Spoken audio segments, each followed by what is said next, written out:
अस्सलामुअलैकुम। I hope you are all doing good. आज की इस वीडियो में मैं उन बच्चों की रहनुमाई करने की कोशिश करूंगा जिन्होंने मैट्रिक कर लिया है।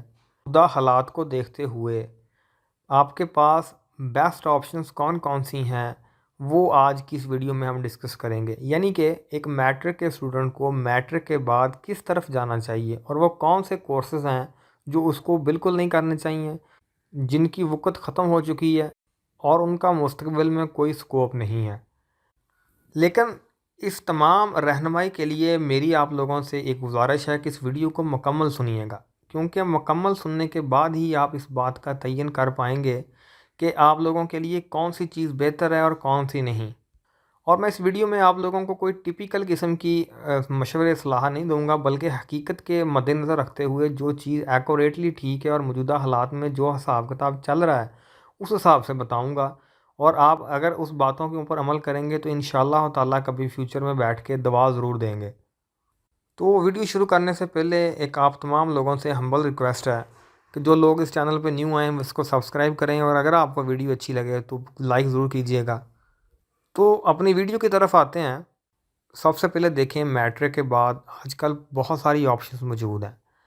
यानी कि आपके पास बहुत सारे डिप्लोमास मौजूद हैं और उसी के साथ साथ एफएससी, एफएआईटी, एफए, आईसीएस, आईकॉम और इस तरह से और भी काफ़ी सारी ऑप्शंस आजकल मौजूद हैं। तो इनमें से बेस्ट ऑप्शंस कौन सी हैं, या फ्यूचर में मुस्तकबिल में किस बच्चे को किस तरफ जाना चाहिए। बेसिकली मैट्रिक पाकिस्तान में आजकल एक बुनियादी तलीम है जो आपको लाजमी हासिल करनी पड़ती है। तो मैट्रिक हासिल कर डिग्री हासिल करने के बाद आपके पास ये जो तमाम ऑप्शंस आती हैं ये डिपेंड करती हैं। फ़र्स्ट ऑफ़ ऑल जो सबसे बड़ी बात है वो है बच्चे का इंटरेस्ट, कि जो तालिब इल्म है वो किस तरफ जाना चाहता है। क्योंकि बंदे के असल जो स्कोप होता है, असल जो उसकी डिग्री की वक़्त होती है वो उसकी दिलचस्पी से जुड़ी होती है। लेकिन अनफॉर्चुनेटली पाकिस्तान में तालिब इल्मों के पास ना तो कोई कैरियर काउंसलिंग नाम की चीज़ है मैट्रिक लेवल के ऊपर, और ना ही तालिब इल्मों के इंटरेस्ट को इतनी अहमियत दी जाती है। तो जितने भी वालिदैन मेरी इस वीडियो को सुने तो वो उनसे तो फ़र्स्ट ऑफ़ ऑल ये रिक्वेस्ट है कि सबसे पहले आप अपने बच्चे का इंटरेस्ट ज़रूर देखें, उसकी दिलचस्पी को ज़रूर देखें। अब मैट्रिक के बाद बहुत सारे लोग ऐसे होते हैं जिनके बच्चे ने सिर्फ मैट्रिक पास किया होता है, यानी उनके बच्चे के मैट्रिक में मार्क्स नहीं होते, यानी उसके मतलब बामुश्किल उसने मैट्रिक को पास किया होता है। तो उन बच्चों के लिए कुछ ऑप्शंस आती हैं डिप्लोमे की, कि वो 2 मंथ का डिप्लोमा कर लें किसी, मतलब बहुत सारे प्राइवेट सेक्टर में डिप्लोमे करवाए जाते हैं जी। 2 मंथ का ऑटो कैड का डिप्लोमा, या 2 मंथ का अंग्रेज़ी का डिप्लोमा, या 2 मंथ का आपके पास किसी कंप्यूटर के प्रोग्राम का डिप्लोमा। तो सबसे पहली मेरी आप लोगों से गुजारिश है, ये जितने भी 2-2 मंथ के डिप्लोमे होते हैं आप लोगों ने इनकी तरफ नहीं जाना। इनका कोई फ़ायदा नहीं है, ये आपके पैसे भी बर्बाद होंगे और टाइम भी बर्बाद होगा और आपको इनका कोई फ़ायदा नहीं होने वाला। और इसके बाद जो दूसरी आपके पास आजकल मौजूदा दौर में एक डिप्लोमे ऑफ़र हो रहे हैं वो है ऑनलाइन अर्निंग के डिप्लोमे। यानी कोई लोग आपको प्राइवेटली तौर पर बैठे हैं और वो आपको बताते हैं आए हम आपको अमेज़न का कोर्स कराते हैं या किसी और ऐसी चीज़ का कोर्स कराते हैं। और मैं आपको ये भी बता दूं कि उनकी तरफ भी आपने नहीं जाना, वो ज़्यादातर फ्रॉड हो रहा है और ज़्यादा फ्रॉड ही हो रहा है। वहाँ पे भी आपका टाइम वेस्ट होगा, पैसे वेस्ट होंगे, और हो सकता है आप किसी इलीगल एक्टिविटी में भी इन्वॉल्व हो सकते हैं, तो उसकी तरफ भी नहीं जाना। ऑनलाइन अर्निंग एक अलहदा फील्ड है, उसको डिस्कस करना एक और तरह से एक वीडियो मैं ज़रूर बनाऊंगा जिसमें मैं आपको तफसील के साथ उसके बारे में बताऊंगा कि किस तरीके से ये लोग आपको बेवकूफ़ बना रहे हैं और हकीकत असल में है क्या। लेकिन इन शॉर्ट आप लोगों ने उसकी तरफ नहीं जाना। अभी ये उन बच्चों की बात हो रही है जो पढ़ने में कमज़ोर हैं और वो एफएससी की तरफ नहीं जाना चाह रहे। तो इसके बाद जो आपके पास एक और ऑप्शन आती है कि गवर्नमेंट के टेक्निकल कॉलेजेस हैं वहाँ पे डिप्लोमा में दाखिला ले लिया जाए, जो कि 3 साल के ड्यूरेशन के ऊपर मुश्तमिल होता है। अब हम ज़रा उस डिप्लोमे को ज़रा देखते हैं कि क्या वो आप लोगों के लिए कितना फ़ायदेमंद है और या नहीं।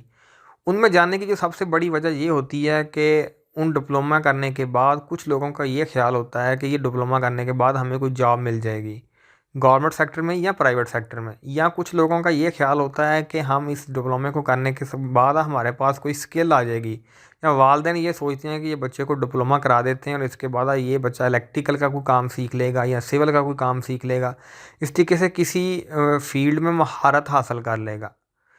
तो अगर सबसे पहले मैं आपको बताता हूँ कि वो भी डिप्लोमा भी दो तरह से ऑफ़र किया जाता है। एक गवर्नमेंट के टेक्निकल कॉलेज हैं और किन बच्चों के वहाँ दाखिला नहीं हो पाता वो प्राइवेट टेक्निकल कॉलेज की तरफ मूव ऑन करते हैं। और डिप्लोमा करने के बाद आप बीएस की ऑप्शंस भी मौजूद होती हैं, उसमें भी आगे फर्दर आपके पास स्टडीज़ की ऑप्शन मौजूद रहती हैं। और जितनी भी पाकिस्तान में यूनिवर्सिटीज़ होती हैं वहाँ पे उनकी सीटें भी मौजूद होती हैं डिप्लोमा की। लेकिन अगर हम मौजूदा दौर को देखें तो यहाँ पे डिप्लोमे की जो वक़्त है वो काफ़ी कम हो चुकी है। लेकिन ये उस बच्चे के लिए बड़ी बेहतरीन ऑप्शन है जो एफएससी में नहीं करना चाह रहा और वो पढ़ने को कमज़ोर है। लेकिन अगर वो इस डिप्लोमे को सिर्फ़ इसलिए ना करने जाए कि उसने इसमें से मार्क्स लेकर आगे जॉब की तरफ जाना है। मौजूदा हालात में नौकरियों का जो हिसाब किताब है वो काफ़ी ख़राब है। हॉनेस्टली स्पीकिंग मैं आपको ईमानदारी से ये बात कह रहा हूँ कि यहाँ पे जिन लोगों ने इंजीनियरिंग की हुई है उनको जॉब नहीं मिल रही, तो डिप्लोमे वालों को तो दरकिनार। हाँ, उन बच्चों के लिए ज़रूर जॉब्स हैं जिनके पास कोई रेफरेंस है या कोई उनका ऐसे कोई जुगाड़ लगे तो जॉब मिल जाती है। अदरवाइज़ अगर आप एक ऐसी फैमिली से तल्लक रखते हैं कि आपके पास कोई इस सिके का अनफॉर्चुनेटली कोई कोई मौजूद नहीं है अनफेयर मीन, तो आपके लिए जॉब हासिल करना काफ़ी मुश्किल है आजकल के दौर में। और जिस तरीके से लोग डिग्रियां लेके आ रहे हैं तो मुस्तकबिल में ये काफ़ी मुश्किलात बढ़ने वाली हैं, कम नहीं होने वाली। तो डिप्लोमे को इस नज़र में करना चाहिए कि आप ये डिप्लोमा करने के बाद अगर आप कोई स्किल हासिल कर लेते हैं, यानी फॉर एग्ज़ाम्पल अगर आपके बच्चे का इलेक्ट्रिकल में दिलचस्पी है और वो इलेक्ट्रिकल का डिप्लोमा करे, उसे वायरिंग करने आ जाए या सोलर पैनल की तरफ वो इन्फॉर्मेशन हासिल कर ले, तो वो मुस्तकबिल में कोई अपना प्राइवेट काम कर सकता है। वो कोई इलेक्ट्रिकल की तरफ वायरिंग का काम कर सकता है। इसी तरीके से वो सोलर पैनल की इंस्टॉलमेंट का आजकल आजकल लोग काफ़ी सारा ज़्यादा काम कर रहे हैं। ऐसी जितनी भी कंपनीज़ हैं प्राइवेटली तौर पर वर्किंग है, उनमें उसको नौकरी मिलने के भी चांसेस बन सकते हैं प्राइवेटली तौर पर। सरकारी नौकरियां बहुत कम है, मतलब ना होने के बराबर हैं डिप्लोमा के बाद। तो अगर जो आती भी हैं वो भी काफ़ी, मतलब कह लें, वो जो मैंने आपको पहले बताया वो काफ़ी मुश्किल के बाद मिलती है। उसके उस पॉइंट को ज़रा अपने ज़हन से बाहर ही रखना है। हकीकत यही है, बाकी आप लोगों को कोई कुछ भी कहे वो एक अलग बात है। कहने को तो सब कुछ होता है और जॉब्स बताने को भी तो बहुत कुछ होता है, ये भी फील्ड है, वो भी फील्ड है, फ़लाँ फील्ड है। लेकिन ऐसा नहीं है, हकीकत थोड़ी इससे मुख्तलिफ है। तो इसलिए डिप्लोमा की ऑप्शन जो है वो बेहतर है, ये जो 3 साल डिप्लोमा है। लेकिन कोशिश करें कि आपको किसी गवर्नमेंट कॉलेज में दाखिला मिले। प्राइवेट कॉलेज में जाने की ज़रा मतलब थोड़ी एहतियात करें, क्योंकि प्राइवेट कॉलेज में स्किल हासिल करने के लिए वो लैब ही वहाँ पे मौजूद नहीं होती, ना ही वहाँ पे इतने काबिल टीचर मौजूद होते हैं जो कि आपके बच्चे में वो स्किल्स को डेवलप कर सकें। बाकी डिप्लोमा के बाद आगे आपने अगर उसी फील्ड में बीएस की आजकल डिग्री शुरू हो चुकी है, बीएस इलेक्ट्रिकल, बीएस सिविल, ये आजकल आगे उसमें भी स्टडी हो रही है, तो वो भी आप आगे कंटिन्यू कर सकते हैं। लेकिन उनका भी जॉब्स का यही अशर है जो मैं आपको पहले बता चुका हूँ कि जॉब्स ना होने के बराबर है। तो ये सिर्फ़ और सिर्फ आप ये स्किल सीखने को मद्देनज़र रखते हुए कर सकते हैं, या आप किसी प्राइवेट फर्म में या मिल में आपको नौकरी मिल सकती है अगर आपकी अच्छी स्किल्स डेवलप हो जाएँ। तो इसलिए ये एक बेहतर ऑप्शन है बाकी जितने भी डिप्लोमे हैं उनसे। अब आते हैं हम ज़रा इसकी तरफ, एफएससी की तरफ। अब जिन बच्चों के मैट्रिक में नंबर थोड़े अच्छे आ जाते हैं या समझ जाता है ये बच्चे थोड़े पढ़ने वाले हैं, तो वो एफएससी में आते हैं। अब एफएससी की भी दो कैटेगरी, एक मेडिकल है और एक नॉन मेडिकल है। पाकिस्तान में एक बहुत बड़ी बात ये है कि हमारे जो लोअर क्लास और मिडिल क्लास के लोग हैं, इनकी जो सोच है वो भी महदूद हो चुकी है। यानी हम भी जो बड़े से बड़ा सोचते हैं वो हम ये सोचते हैं कि हमारा बच्चा डॉक्टर बनेगा या इंजीनियर बनेगा। यानी बदकिस्मती के साथ हम डॉक्टर और इंजीनियर इन दोनों जॉब से आगे सोच भी नहीं पाते, तो बनना तो दरकिनार। तो ये भी एक बहुत बड़ा इशू बन गया है हमारे माशरे का। बेसिकली ये लोअर क्लास और मिडिल क्लास में हमारे यहाँ जो बच्चा थोड़ा सा भी पढ़ने को बेहतर होता है, यानी मैट्रिक में अगर किसी की 900 मार्क्स हैं तो हम उसके ऊपर टैग लगा देते हैं, घर वाले भी और बाकी सारे भी, कि तुम्हारा बच्चा काफ़ी पढ़ने को है। तो उसको उसका इंटरेस्ट जाने बगैर, उसकी दिलचस्पी जाने बगैर उसको हम रखा देते हैं बायो कि ये बच्चा डॉक्टर बनेगा। लेकिन हकीकत में पाकिस्तान में डॉक्टर बनना एक काफ़ी मुश्किल काम है। जितना कंपटीशन है और जितने आपको नंबर चाहिए, और नंबरों के बाद आप फिर किस्मत भी आपका साथ दे, फिर जाके आपका किसी सरकारी मेडिकल कॉलेज में दाखिला होता है। तो मेरे ख़्याल में हर उस बच्चे को जिसके मैट्रिक में मतलब थोड़ा सा भी पढ़ने को अच्छे को, उसको ऐसे ही मेडिकल नहीं रखवा देनी चाहिए अगर उसका दिलचस्पी नहीं है। हाँ, अगर उसकी दिलचस्पी है और वो आगे मेहनत करे तो इस बात की कोई मतलब बैद नहीं है कि उसका दाखिला नहीं हो सकता, बिल्कुल उसका हो सकता है। और साथ में आजकल प्राइवेट कॉलेजेस में एक फ्री क्लासेस के नाम से ना 2-3 मंथ क्लासेस दी जाती हैं आप लोगों को एफएससी की। तो सबसे पहले आपको अपना इंटरेस्ट या बच्चे को अपना दिलचस्पी देखने के लिए वो फ्री क्लासेस लेनी चाहिए। वहाँ पे जाए, वो फ्री क्लासेस ले, बायोलॉजी को पढ़े और बाकी किताबों को भी पढ़े। तो अगर तो उसे वो चीज़ें अच्छी लगें और वो उसकी उसकी दिलचस्पी ज़ाहिर हो तो उसको कंटिन्यू करना चाहिए। अदरवाइज़ वालिदैन को ये फ़ोर्स नहीं करना चाहिए बच्चों को कि वो मेडिकल ही पढ़ें। चूँकि अगर आपने अपने बच्चे को विदाउट उसके इंटरेस्ट के आपने उसको बायोलॉजी रखवा दी है और उसका आगे मेडिकल में दाखिला भी नहीं हो पाता और भी बीडीएस में भी दाखिला नहीं हो पाता, यानी किसी भी अच्छे मेडिकल फील्ड में उसका दाखिला ना हो पाए, तो फिर उसके लिए आगे काफ़ी मुश्किलात को से सामना करना पड़ेगा। तो ये बात सबसे पहले आपको अपने जहन में रखनी चाहिए। लेकिन वो फ्री क्लासेस वाला जो मैं आपको बात बताई है वो ज़रूर लेनी चाहिए, क्योंकि उसके बगैर आप लोगों को अंदाज़ा नहीं हो पाएगा आपकी अपनी दिलचस्पी का।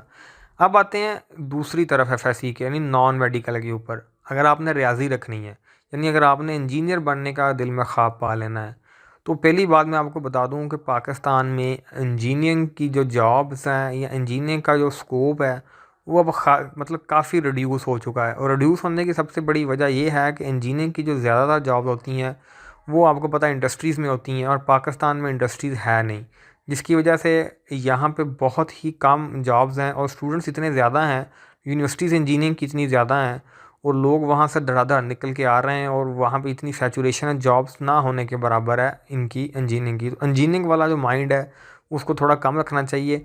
और इंजीनियरिंग भी मतलब किसी अच्छी यूनिवर्सिटी से, यहाँ तो फिर हो जैसे university of engineering and technology Lahore, UET जिसे बोलते हैं, उनका एंट्री टेस्ट आपका क्लियर हो, और वो भी उसी बच्चे का क्लियर होगा जिसके एक तो वो पढ़ने में अच्छा हो और दूसरा उसका इंटरेस्ट भी हो उसमें। अदरवाइज़ आप अपने बच्चे को अगर विदाउट एनी इंटरेस्ट भेज देंगे, अगर वो नंबर भी बिलफर्ज वो ले ले और नंबर लेने के बाद वो उसका दाखिला भी हो जाए यूईटी में, लेकिन इंजीनियरिंग एक स्किल है वो उसी को आएगी जिसका उसमें दिलचस्पी होगी। अदरवाइज़ वहाँ से बच्चा आपका डिग्री तो ले आएगा लेकिन उसके पास स्किल्स नहीं होंगी, और स्किल्स के बगैर पाकिस्तान में प्राइवेट सेक्टर में आपको जॉब तो नहीं मिलने वाली। और गवर्नमेंट सेक्टर में जो जॉब्स का हशर है वो आपको मैं खुद भी पता है और आपको मैं भी बता देता हूँ कि वो बहुत मतलब ख़राब सीन है, वहाँ पे जॉब्स ना होने के बराबर है गवर्नमेंट की। अब आते हैं हम दूसरी तरफ, ये है हमारे पास आईसीएस और एफएआईटी। अब आईसीएस और एफएआईटी जो कि आजकल एक नया प्रोग्राम शुरू करवाया गया है। आईसीएस में आपको फिज़िक्स पढ़नी पड़ती है और एफएआईटी में आपको फिज़िक्स भी नहीं पढ़नी पड़ती, बाकी सारे आर्ट्स सब्जेक्ट्स होते हैं और साथ में आप लोगों को कंप्यूटर की सब्जेक्ट पढ़ना पड़ता है। और अच्छा, ये मैं यहाँ पे एक बड़ी बच्चों को कन्फ्यूजन रहती है, यहाँ पे मैं आपको ये बात बता दूँ कि अगर तो आप लोगों की दिलचस्पी कंप्यूटर में है और आगे आप कंप्यूटर की फ़ील्ड में जाना चाह रहे हैं, और मौजूदा दौर और आने वाला दौर ये एक कंप्यूटर का दौर है, इस बात से आप सारे वाकिफ़ हैं। और कंप्यूटर की फ़ील्ड में जॉब्स भी मौजूद हैं, और ये जो ऑनलाइन अर्निंग की बात मैंने वीडियो की शुरुआत में की है वो भी इसी फील्ड के साथ रिलेटेड है। और इसमें आजकल ऑनलाइन अर्निंग का भी काफ़ी सारी अपॉर्चुनिटीज़ मौजूद हैं और हर सेक्टर में कंप्यूटर वाले बंदे की ज़रूरत हमेशा रहेगी, ये हमारे दौर का तकाज़ा है। तो इन दोनों आईसीएस और एफएआईटी में अगर तो आप लोग सिर्फ़ और सिर्फ कंप्यूटर में दिलचस्पी रखते हैं और आइंदा फिर कंप्यूटर की डिग्री हासिल करना चाहते हैं, तो मैं आपको लोगों को रिकमेंड करूँगा कि आप एफएआईटी करें, क्योंकि उसमें बाकी सब्जेक्ट्स जो होते हैं वो यानी फ़िज़िक्स नहीं होती, और फिज़िक्स एक ख़ासा मुश्किल सब्जेक्ट है, आपको इंटरमीडिएट में एक अच्छा तंग करने वाला सब्जेक्ट है। बिलखसूस जो सेकंड ईयर की क्लास की जो फ़िज़िक्स है वो सारी इलेक्ट्रिसिटी एंड मैग्नेटिज़्म है और काफ़ी वो मुश्किल मतलब है, जैसे आपकी 10वीं क्लास की जो फ़िज़िक्स थी उसके साथ मिलती जुलती फ़िज़िक्स है और मुश्किल है। तो वहाँ पे आपको काफ़ी मेहनत करनी पड़ेगी। तो फिज़िक्स वाला, और वो आपको आगे कहीं काम भी नहीं आने वाली कंप्यूटर के फील्ड में। अगर आपने कंप्यूटर में आगे डिग्री हासिल करनी है तो वहाँ आपको कहीं फ़िज़िक्स काम नहीं आएगी, आपको वहाँ पे आपकी कंप्यूटर की महारत ही काम आएगी। तो इस वजह से फिर आपको एफएआईटी की तरफ मूव ऑन करना चाहिए और उसमें अच्छे नंबर लेने चाहिए ताकि आपका किसी अच्छी यूनिवर्सिटी में दाखिला हो सके। तो अगर तो आप कंप्यूटर में दिलचस्पी रखते हैं तो आपके पास एफएआईटी बेस्ट ऑप्शन है। अब आते हैं एफ़ए की तरफ। अब वो बच्चे जो पढ़ने को कमज़ोर भी थे और उन्होंने डिप्लोमे की तरफ भी नहीं आए, तो उनको चाहिए फिर वो एफ़ए की तरफ आए। एफ़ए भी एक अच्छी डिग्री है आर्ट्स की। अगर आप एफ़ए करते हैं और इसमें अच्छे नंबर ले लेते हैं और आगे आप किसी अच्छी यूनिवर्सिटी में किसी ख़ास आर्ट्स के सब्जेक्ट में, जैसे अब बीएस अंग्रेज़ी जो है वो काफ़ी एक अच्छी डिग्री है, उसके बारे में मैंने वीडियो बना रखी है, अगर आपने बीएस अंग्रेज़ी के बारे में जानना हो, यानी उसमें आप लोगों को अंग्रेज़ी जो है वो एक बड़ा ही इम्पोर्टेंट सब्जेक्ट है। उस बात का तयन आप इस बात से लगा लें कि आप किसी भी पाकिस्तान में किसी भी महफ़िल में बैठे हों और आप 4 लफ्ज़ अंग्रेज़ी के बोलें तो आपको गर्दाना जाता है कि ये पढ़ा लिखा बंदा है, और आपकी वो जो रेपुटेशन होती है वो बड़ी मानी जाती है। इसी तरीके से इंग्लिश लैंग्वेज की जो ज़रूरत है वो आपको पता है वो है और वो रहेगी। इसी तरीके से हिस्ट्री में यानी तारीख़ में भी लोग आगे डिग्री हासिल करते हैं, तो उनकी भी जॉब्स मौजूद हैं टीचिंग फील्ड में भी और भी इधर-उधर, तो वो भी आपके फ्यूचर के लिए काफ़ी फ़ायदेमंद साबित हो सकती हैं। इसलिए मैं एफ़ए को ज़्यादा अच्छी डिग्री मानता हूँ एज़ कम्पेयर टू डिप्लोमा, अगर आप स्किल हासिल नहीं करना चाहते, तो ये एक बेहतर ऑप्शन है। बाकी मैट्रिक के बाद आज जो कॉलेजेस की चॉइस है, इसके ऊपर भी एक गाइडेंस वीडियो मैं बनाऊँगा, क्योंकि इस बात की भी बड़ी ज़रूरत है बच्चों को, चूँकि पता नहीं होता कि उनको किस तरफ जाना है, कौन सा कॉलेज में पढ़ना है, या प्राइवेट कॉलेज में क्या पढ़ने का कोई फ़ायदा भी है या नहीं फ़ायदा है, यानी वहाँ पे पैसे देने का कोई फ़ायदा है भी या नहीं है, या गवर्नमेंट कॉलेज किस तरीके से बेहतर हैं या नहीं बेहतर, या गवर्नमेंट कॉलेजेस में कौन कौन से मसाइल उनको पेश करने पड़ेंगे, या उनको अपने इधर प्राइवेट कॉलेज में कौन कौन से मसाइल का सामना करना पड़ेगा। तो ये वो गाइडेंस वीडियो होगी इंशाल्लाह ताला इसके बाद, जिसमें मैं आप लोगों को इन कॉलेजेस के बारे में बताऊंगा, और उसको ज़रूर सुनिएगा, वो भी आपके लिए एक काफ़ी फ़ायदेमंद वीडियो होगी। बाकी मैं इस वीडियो के लास्ट में वालिदैन से ज़रूर एक गुजारिश करना चाहता हूँ कि आप अपने बच्चों को उनकी दिलचस्पी के ऊपर फ़ील्ड चूज़ करने दें। पहले ज़माने में एक बड़ी मशहूर मिसाल थी कि भी खेलोगे कूदोगे होंगे ख़राब, पढ़ोगे लिखोगे बनोगे नवाब। लेकिन अब मौजूदा दौर में देखें, जो बच्चे खेल कूद रहे हैं, जो क्रिकेटर बन रहे हैं, जो फुटबॉलर बन रहे हैं, वो भी उतना ही कमा रहे हैं, क्योंकि हमारे नज़दीक जो स्कोप है वो हम देखते हैं पैसों के लिहाज से। हमारे माशरे में बदकिस्मती के साथ वो अक़ल और शऊर वो चीज़ों के लिए नहीं पढ़ा जाता, यहाँ पे पढ़ाई की जाती है पैसों के लिए, कि हमारा बच्चा आगे जाके फ्यूचर में सुकून से अपनी रोटी रोटी कमा ले। तो यहाँ पे जो बच्चों का खेल कूद की तरफ ध्यान होता है, उनको अपना उसी तरफ इंटरेस्ट जारी रखना चाहिए। वहाँ पे भी वो बेहतर ऑप्शंस वो सिलेक्ट कर पाएंगे और बेहतर ज़िंदगी को वो इंतखाब कर पाएंगे और ज़्यादा कामयाब होंगे, क्योंकि उनकी दिलचस्पी वहाँ पे होगी। आप पाकिस्तान में देख लें क्रिकेटर कहाँ कहाँ पे पहुँचे हुए हैं, और भी इसी तरीके से स्पोर्ट्स में बड़े स्कोप मौजूद है। लेकिन इसी तरीके से अगर आपके बच्चा के स्टडी में इंटरेस्ट है, तो जिस सब्जेक्ट में उसका इंटरेस्ट है उसको उसी में भेजना चाहिए, ताकि वो आगे जाकर में कामयाबी हासिल करे। और कामयाबी का जो तल्लक है वो दिलचस्पी के साथ जुड़ा हुआ है। तो ये बात वालिदैन को समझनी चाहिए। बाकी अगर आप लोगों को इस वीडियो में कोई भी बात अच्छी लगी हो या कोई भी चीज़ पसंद आई हो, तो वीडियो को लाइक ज़रूर कीजिए और शेयर ज़रूर कीजिएगा। Thank you. और इसके अलावा कोई और क्वेश्चंस हों आपके, तो आप मुझे इंस्टाग्राम पे डीएम कर सकते हैं।